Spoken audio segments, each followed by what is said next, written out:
আসলে মধু, আসলে মধু চেনেন না খাল। আপনার ঠিকানাটা কোথায়? আমি তো তরমুজ খাবো। আমার ঠিকানা হলো বেলকুচি থানা, কোন গ্রাম?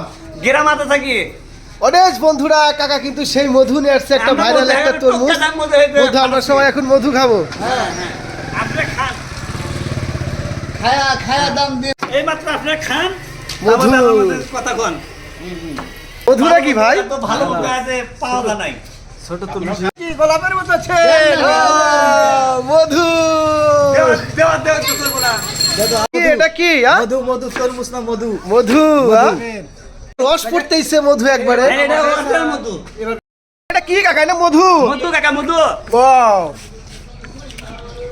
দোকানদারও খাইতেছে দেখো তাহলে কি সত্যি মধু হয় এটা? আর অনেক মধু। আসলে মধু। হ্যাঁ সেই স্বাদ